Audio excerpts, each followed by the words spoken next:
Next question is from Vlad Squared on YouTube. Hey, Adam, love your work. Thank you. Thoughts on cone shaving lagers? I know German lager brewers use float tanks to similar effect, but I worry about removing, and I'm doing this, note this, I'm inserting this here. I'm worried about removing the bottom fermenting yeast and ruining my pitch. Talk to me about the conversation. Oh, this was the question I was going to be asking because of a conversation I had with Alex Gruba. My little thing was talk about the conversation I had with the great and powerful Alex Gruba about cone shaving lagers.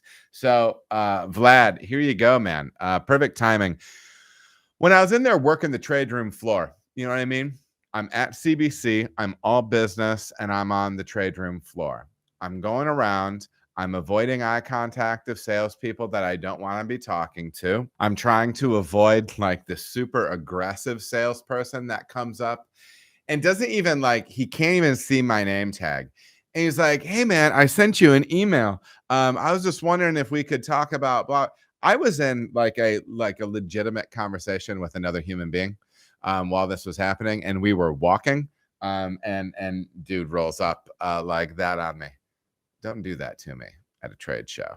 Don't do that to anyone in any situation. I'm anti-sales behavior like that. But I had a great conversation with my lovely people at Imperial. Shout out to Nina and shout out to my man, Alex. We had a fantastic conversation about cone shaving. And we got to the part where, and I actually asked him this exact question. I'm like, okay, so I just did a hoppy pills. Is there utility to me cone shaving a lager that is a bottom fermenting yeast? And when I air quoted bottom fermenting, Alex's eyebrows went up. I got like a real reaction out of him because it's a little bit of a misnomer to say that that lager strains are bottom fermenting. What Alex's feedback was when we discussed this, anything, especially in the early portions of fermentation, anything that's down at the bottom of your tank more than likely isn't doing anything, whether that is ale yeast or lager yeast. When a yeast is fermenting your beer, it is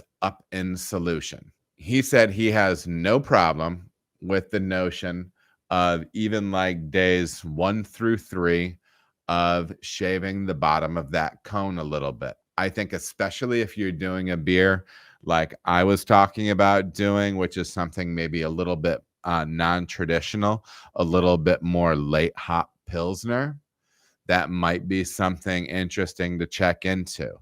Long term, it might actually give you a cleaner tasting beer. It might actually help with your yeast harvesting or reharvesting or whatever you want to call it, because you're going to be dropping. He says anything down there is more than likely dead and or not doing you any favors. Okay, so if we're talking about trub from your kettle, hop material from your kettle, or dead yeast, none of those things are things that need to be in there. Okay, so watch yourself, consider it. All right, it was a great conversation that we had surrounding this idea, and cone shaving is something that I'm kind of doing more and more. It can be one more tool, right? So yeah, check it out. Keep tracking, and always keep us up to date on what you guys are doing out there in that world of cone shaving and the like. So thank you very much to Vlad Squared and to me, because I kind of asked that question too. All right, everybody, thank you so much for watching. If you feel as if you got any value out of the video, please like and subscribe. There are also other videos that you can watch. They're gonna maybe be over here or over here. Appreciate you watching.